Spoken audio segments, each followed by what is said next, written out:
Welcome to Merab Matters podcast, where combat sports, mindset, and real-life lessons collide.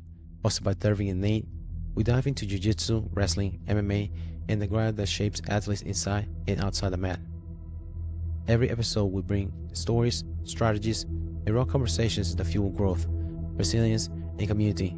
Stay tuned because it's more than a fight, it's a lifestyle.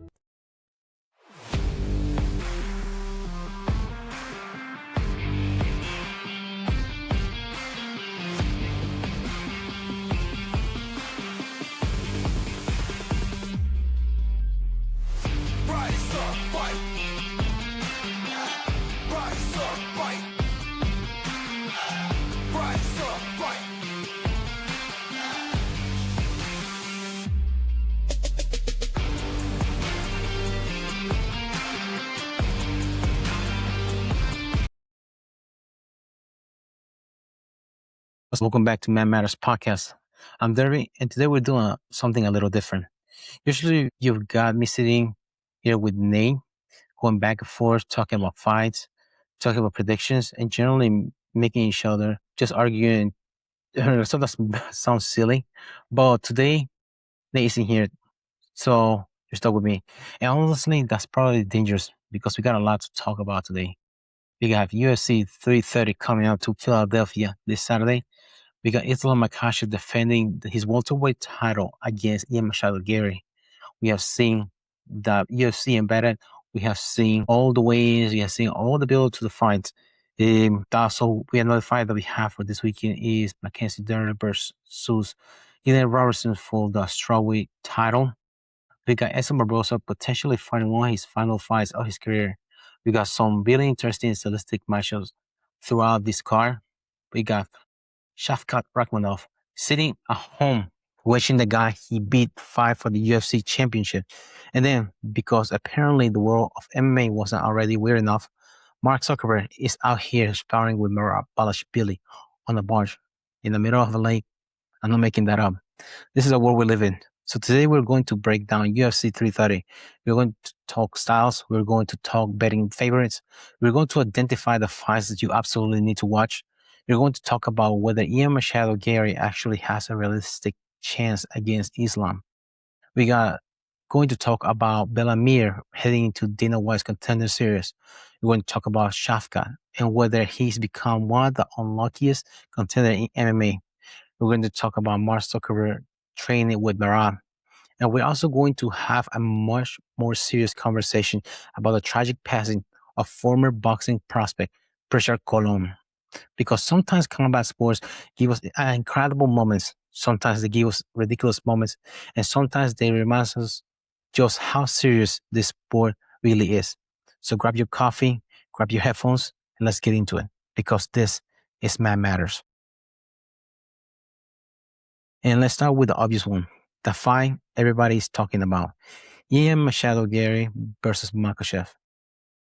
Welterweight championship, and Islam comes into this fight as a pretty significant favorite. We're seeing him around a minus 350 to minus 370 range, while Garry is sitting around a plus 270 to plus 290, depending on the sportsbook. And honestly, I understand the odds barely sometimes, but I also think there's an argument that Garry is underestimating Ian Garry. Anyone that steps into the cage for a championship fight has a chance to win. That's the 1% that makes it more interesting about fights. Also, because if you just look at the resume, Islam has obvious advantage. He is 28-1. He's running an incredible winning streak. He was already a champion at lightweight. He moved up to welterweight, and now he's defending another belt after he beat Jack de la Madalena, which is ridiculous. But Garry isn't just some guy who wandered into the title fight. He is 17-1. He beat Bella Mir, which used to be Islam Makhachev training partner at one point. He also beat Carlos Prats, which is a Muay Thai guy. Bella Mir, he might be a little bit wrestler, but he is not Islam Makhachev type of wrestling, even though they train together. And the only guy who beat Ian Machado Garry is the guy who we're going to talk about later, Shavkat Rakhmonov.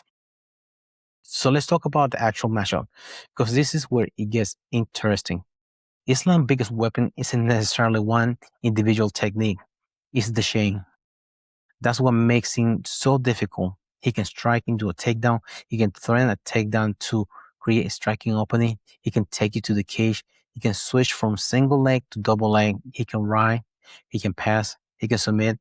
And if you defend one thing, he's already moving to the next thing. That's what makes elite grappling so frustrating. You're not defending a technique. You're defending an entire system. And that's something I think casual fans sometimes miss. People see the takedown and think, okay, he got him down. No, the takedown is only the beginning. Islam doesn't just want you on the ground. He wants you to put you in the position where every escape creates another problem. You try to stand, he follows. You turn, he takes your back. You expose your arm, he's stacking it. You create space, he's passing. You stay flat, he's controlling you. That's a nightmare.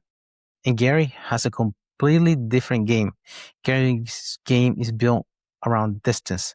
He's long, he's awkward, he's comfortable fighting at range. He can use straight punches, he can kick, he can move, and he's very good at making opponents chase him. Another secret weapon that Machado brought for this camp was he brought one of the best grappler, not just MMA, but jiu-jitsu overall, in Demian Maia. So if I'm looking at this from Garry's perspective, the first thing I'm telling him is don't fight Islam's fight. That's a big mistake a lot of fighters do when they face him. Don't stand in front of him and try to prove you're tougher.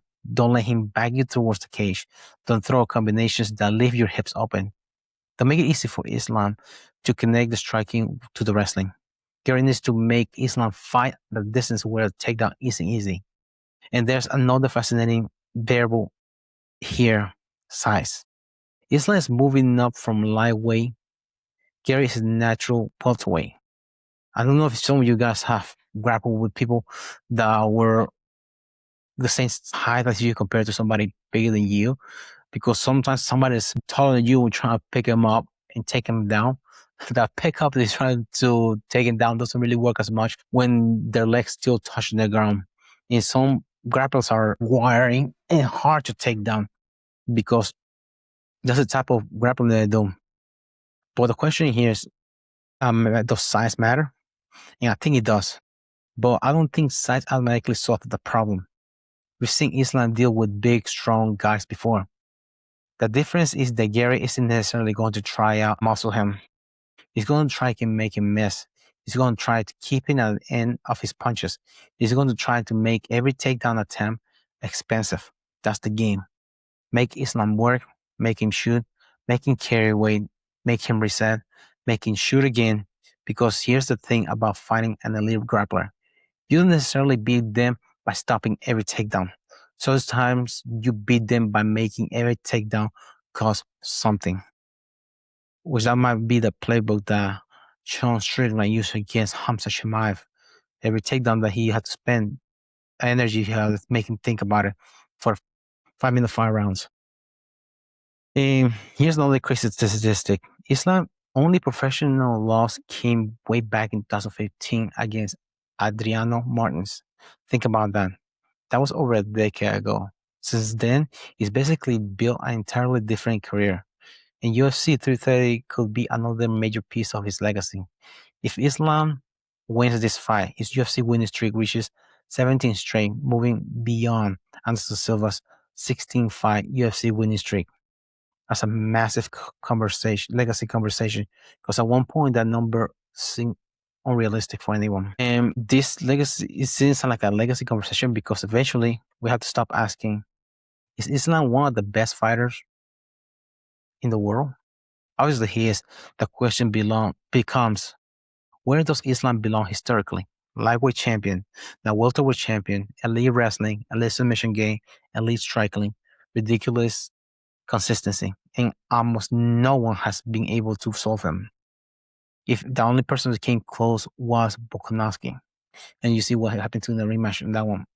And one factor that might have caused that puzzle to almost solve was because it was a short notice fight with Makhachev and Volkanovski, but he was able to put a game plan together and knock out Volkanovski next one. Now, if Makhachev beats Garry, that legacy gets even bigger. We're potentially watching history. Now, on the flip side, forget Islam for a second. Let's build the blueprint for Ian Machado Garry. I'll give you three things. Number one, distance. Number two, get back up immediately when he takes him down. Number three, make Islam work. Don't give Islam 5 minutes of control. If Islam take him down, get up, make him shoot again, make him carry your weight, make him work. And I think that second point is especially important because if Garry spends entire rounds underneath Islam trying to survive, he's going to lose the fight. He can't just defend. He has to make Islam pay for getting him down. He needs to create scrambles. He needs to force Islam to make decisions. He needs to make the wrestling exchanges exhausting. And then there's that psychological component. Can Garry stay disciplined? Because Islam is going to make him uncomfortable. That's inevitable. And when you're uncomfortable, you start making bad decisions. You overextend, you throw too much, you reach, you stand too tall, depending when you're taken down.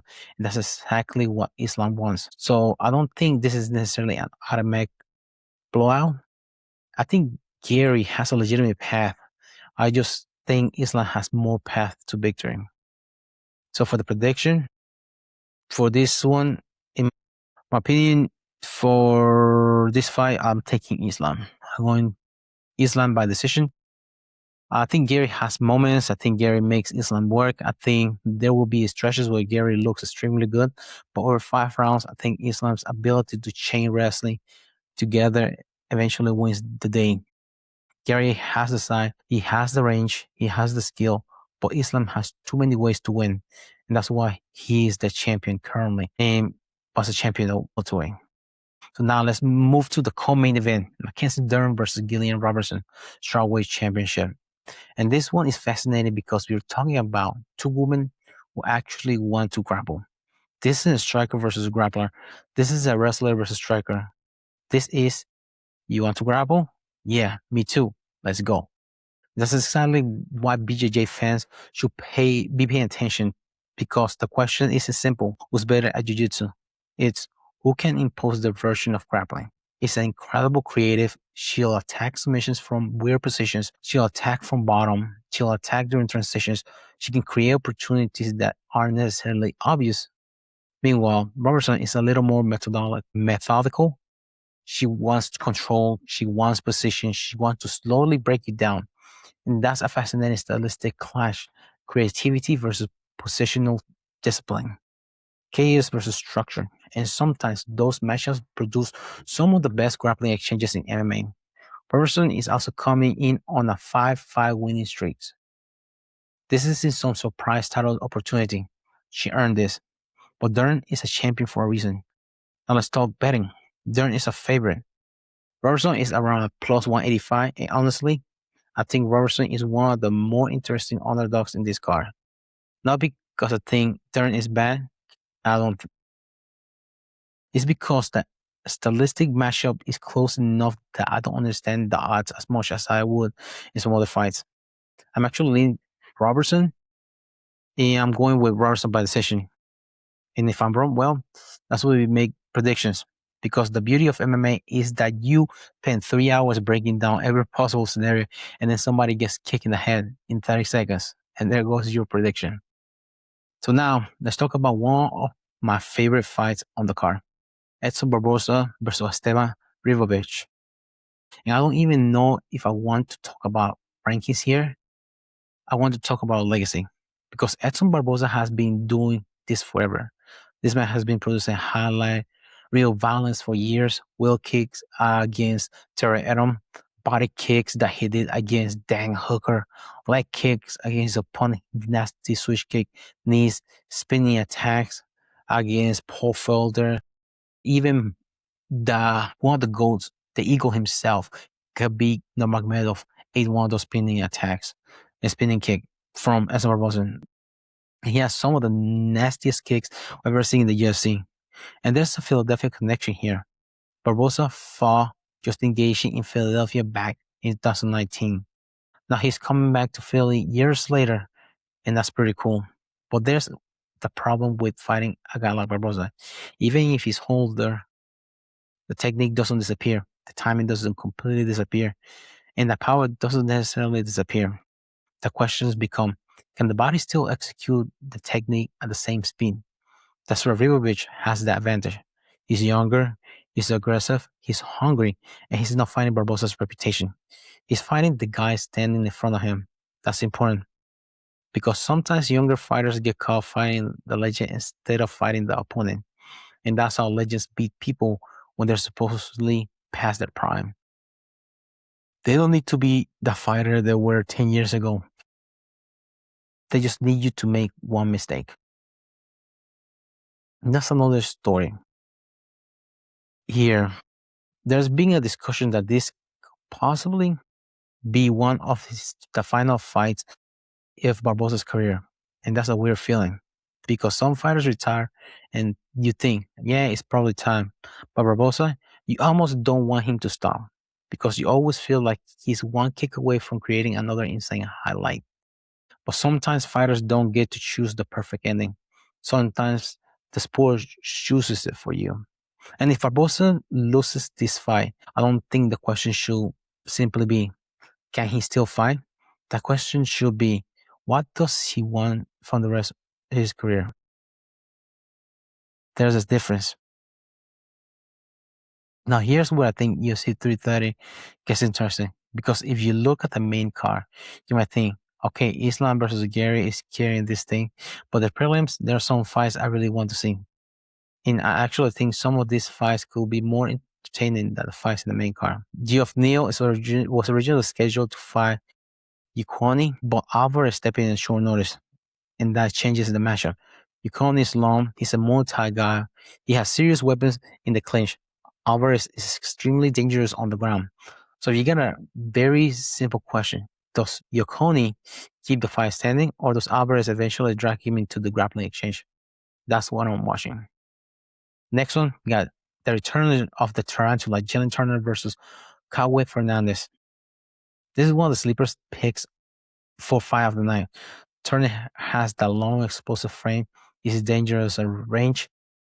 He's got serious power. Fernandez is technical and athletic, and this is exactly the kind of fight where I don't want to play because both guys can make something happen very quickly. Then we got Vicente Luque versus Treshawn Gore. This was interesting because you got a veteran versus a younger fighter. Luque has been through wars. Currently now, this fight is at 185. At 170, he's fought elite competition. He got knockout power. He got submissions. Gore is younger and dangerous, and I'm actually interested in Luque as an underdog because when you got a veteran like Luque at a number where people are counting him out, that's when I start paying attention. Now let's talk about something that I know MMA bettors love. The giant favorite, Mictebek or Rollby, is sitting around a minus 800 to minus 900 range, depending on the bow. Will I bet an MMA fighter at minus 900? Honestly, no. Not because I necessarily think Rollby loses, but because MMA is chaos. You can dominate someone for 4 minutes and 50 seconds, like Sean did with Silva, and then you get caught. You can break your hand, you can get cut, you can get clipped, you can get submitted. That's why I think the question isn't will Rollby win? It's is the price worth the risk? And that's a completely different question. That's something I want people to remember when they're looking at betting lines. A favorite doesn't have to be bad fighter for the bet to be bad. Sometimes the fighter is almost too certain to win, but the odds are so terrible that the risk isn't worth the potential return. That's especially true in MMA. All right. Before we move on, I want to step away from UFC 330 for a second because there's another story I think our listeners need to know about. And this was especially interesting for anybody who's been following wrestling and MMA. Bella Mir. the daughter of former UFC two-time heavyweight champion Frank Mir. She's scheduled to fight on Dana White's Contender Series on August 25th against Alex Apodaca, with a UFC contract potentially on the line. And the first thing that jumps out is obviously the name, Frank Mir. Former UFC heavyweight champion, one of the most accomplished submission specialists in UFC heavyweight history. So Bella is going to have a spotlight on her whether she likes it or not. But here's what I find interesting. She's earned accomplishments of her own. Bella won the NCAA Division I Wrestling Championship at 145 pounds earlier this year. Think about that. That's not something you inherit from your dad. You don't get an NCAA championship because your father was a UFC champion. You have to go into that wrestling room and earn it. And that's what makes her MMA transition so interesting. She's also 4-0 as a professional MMA fighter, so there's a real foundation there. If you have elite wrestling, you got already developed one of the hardest pieces of MMA to build: balance, position, pressure, takedowns, scramble, body control, and perhaps most importantly, you understand what it's like to be exhausted while somebody is trying to take you down. That's a huge advantage. But here's the other side. Wrestling doesn't automatically make you a great MMA fighter. You still have to learn striking, kicks, distance, cage defense, submission defense, ground and pound, and how to deal with somebody punching you while you're trying to wrestle. That's an entirely different sport. And that's what's going to be, and that's why I'm going to be watching Bella. How quickly is she adapting? Because the athleticism is obviously there, the wrestling is there, the competitive experience is there, but MMA requires you to put all of those pieces together while somebody is actively trying to hurt you. And then there's the elephant in the room, her father, Frank Mir. Imagine growing up with that guy as your dad. You got access to someone who understands elite level MMA. You've got someone who knows what it's like to compete at the highest level. You got someone who understands the mental side of the sport. That's an enormous advantage, but there's also a downside. Everybody is going to compare you to him. Every mistake you make becomes Frank Mir's daughter. And that's got to be difficult because Bella doesn't need to become a female version of Frank Mir. She needs to become Bella Mir. That's an important distinction. And then the one seems genuinely interesting in her potential. He's talked about her potential to compete across multiple combat sports disciplines, and he's been involved in her development for several years. That's unusual. Dana doesn't publicly hype every prospect as a future superstar, so that gets my attention. But here's the key word: development. He's only 23, just need to become UFC champion next year. She needs to keep improving, and honestly, how the UFC handle her development correctly. If she wins on Contender Series, don't immediately throw her to the wolves. Let her build, let her get experience, let her learn, because that's what makes Contender Series so interesting. It's not really can you win a fight. It's can you convince Dana White that you're worth investing in. You can win a boring decision and still not get a contract. It happened recently. One of the contenders that was this past few weeks. Have an insane fight and lose. Dana White might still sign you. So August 25th is going to be fascinating because this isn't just Bella Mir's next professional MMA fighter. It's basically a job interview, except the job interview involves getting punched in the face. That's Dana White's Contender Series. Okay, now we're getting into one of the stories that I think is actually bigger than UFC 330. Shavkat Rakhmonov. This dude is 19 and 0. And he's basically been unable to build momentum because of injury circumstances outside of his control. He missed all of 2025 because of a knee problem. Seems to be the I don't know if you heard that saying, you win the battle but you lose the war, because Ian Machado blew his knee. He blew his knee again after that, and he underwent surgery in 2026. His manager said he could be out roughly 9 months. He also have other things outside the ring that hinder his be able to come back. His wife and his son got in an accident. His father passed away, and his wife he's going through divorce too, and then dealing a knee injury. They posted a video of him doing rehab in that leg that had the bad knee. It looks extremely with muscle dystrophy, so I'm not sure he'll be able to come back. But his last fight was against Ian Machado Garry. Rakhmonov beat him 5 rounds decision. And now Garry is fighting Islam Makhachev for the championship. Meanwhile, Shavkat is watching from the sidelines. Imagine being undefeated. Imagine being a guy who is now fighting for the title. And then your body basically says, nope. That's brutal. And that's why I have hard time not feeling for Shavkat. Because this isn't just a fighter who lost. This is a fighter who got exposed. This is somebody who failed to capitalize. He's undefeated, he's winning, and injuries keep interrupting the story. So here's the big question. Does Shavkat still deserve an immediate title shot when he comes back? There are two ways to look at this. One, he's 19-0. He beat Garry. He has wins over Jeff Neal and Wonderboy Thompson. He finished his first 18 professional opponents before finally going to distance with Garry. That's a monster resume. But the other side is he's been inactive for a long time. The division keeps moving. Garry could become champion. Islam could beat Garry and move on. Other contenders are going to fight. So if Shavkat come back healthy in 2027, do you give him the title shot immediately? My heart says yes. My brain says maybe not.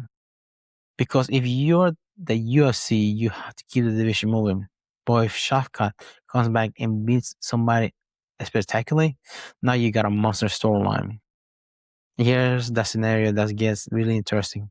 What happens if Ian Garry beats Islam? Because then you've got a new champion. And the undefeated guy who already beat him, that's incredible matchmaking. And that's why Shavkat's situation is so frustrating. He's sitting there with one of the best records in the division, but the sport doesn't stop moving while you're injured.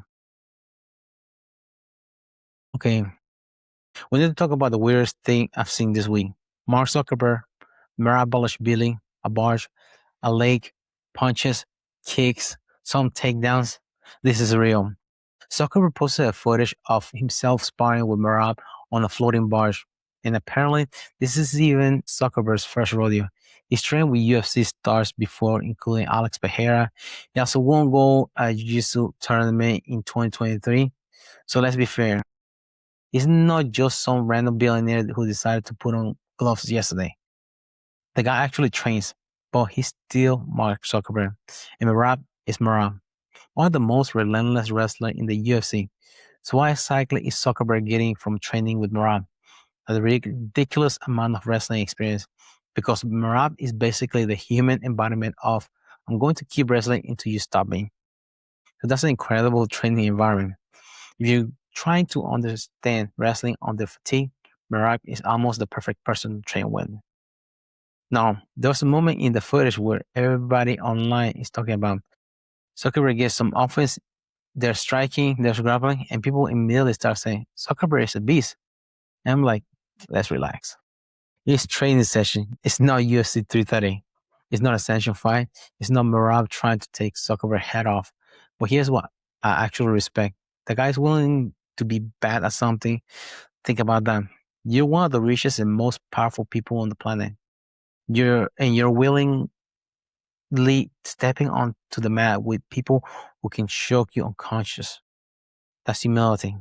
And that's actually one of the things I love about martial arts.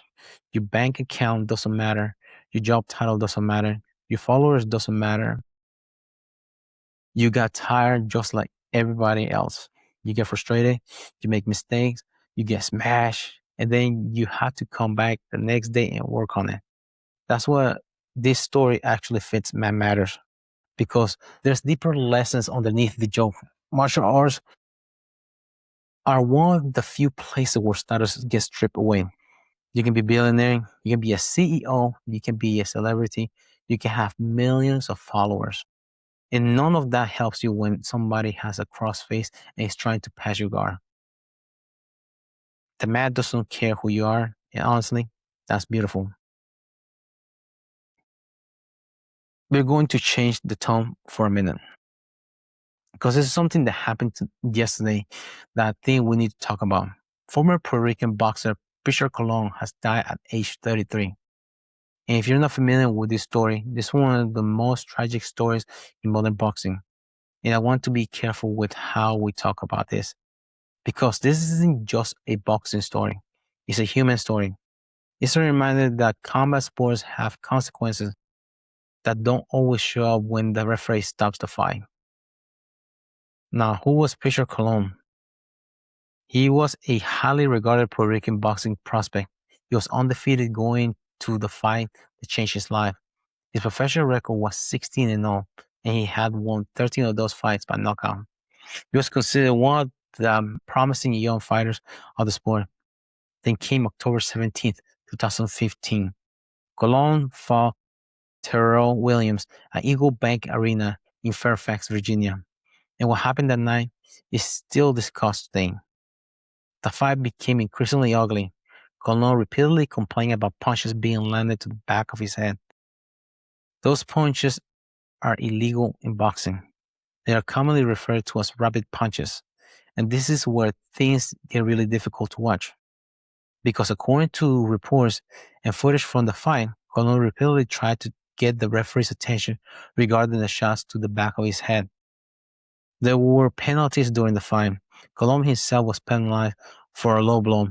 Williams was also penalized for a punch to the back of the head. But the fight continued. And that's where I think we need to understand the fighter's mentality. Because a fighter isn't necessarily thinking, I need to protect my long-term neurological health. They're thinking, I need to survive this round. That's the warrior mentality. And sometimes that mentality can work against you because fighters aren't trained to push through discomfort. They're trained to not quit. They're trained to keep going. And sometimes that makes it incredibly difficult to recognize the difference between I'm hurt and I'm in danger. That's a distinction every fighter needs to learn. The fight eventually reached that ninth round. Colon was knocked down. Between rounds, he spoke with ringside doctors and reported that he felt dizzy. He was clear to continue. Then after the ninth round, there was a terrible sequence of events involving Colon's corner removing his gloves, apparently believing the fight was over. Colon was disqualified, and then he was held back towards his dressing room. That's where the situation became catastrophic. He began vomiting. He collapsed. He was rushed to the hospital. Doctors found a severe brain bleed. He underwent emergency brain surgery, and he entered a coma. 221 days. This is the day that gets me. That's how long Prichard Colon spent in the coma. 221 days. Think about that. He went to the hospital in October 2015, and this young man who had entered the fight as an undefeated professional boxer was now fighting for his life. He eventually emerged from the coma, but he suffered catastrophic neurological damage and remained in a persistent vegetative state requiring around-the-clock care. And his family spent years caring for him. His parents became his caregivers.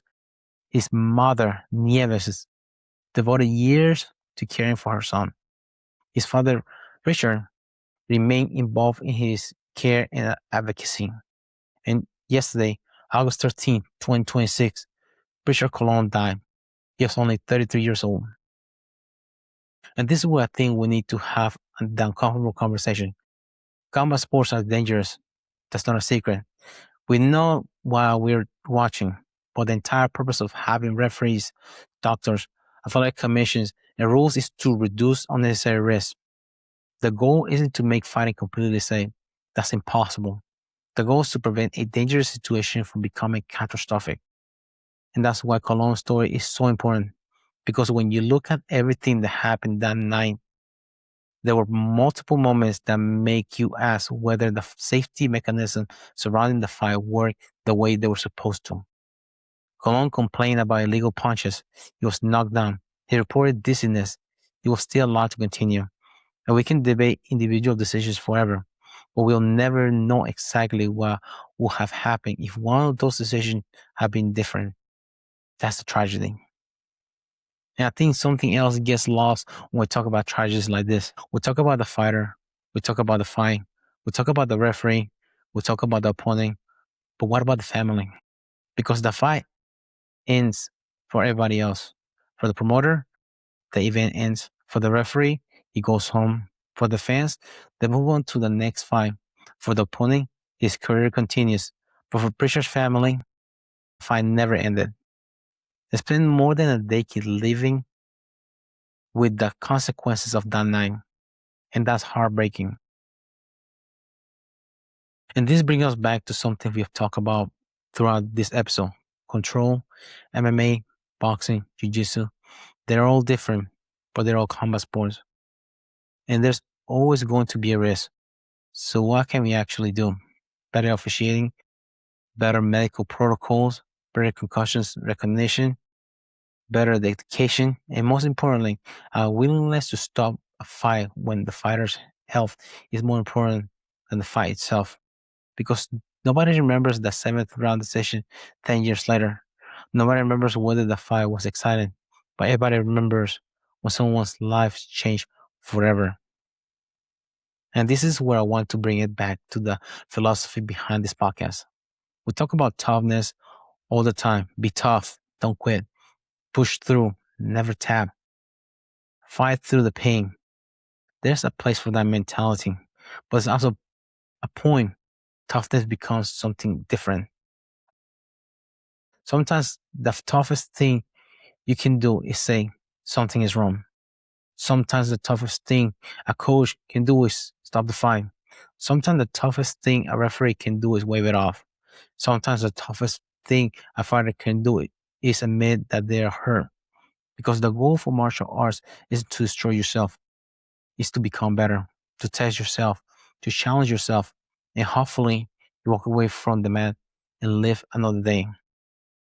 And I think that is an important lesson for everybody who trains, especially those of us who love combat sports. There's a difference between discomfort and danger. There's a difference between being tired and being injured. There's a difference between wanting to quit and knowing you need to stop. Learning that difference might be one of the most important things martial arts can teach us. So today, we want to remember Prichard Colon for more than a tragedy. Before he became a story about brain injury, he was a son, he was a boxer, he was a young man with a future. He was an undefeated prospect with dreams of becoming a champion, and his family spent more than a decade fighting alongside him after that future was taken away. Prichard Colon was 33 years old when he passed away. Rest in peace.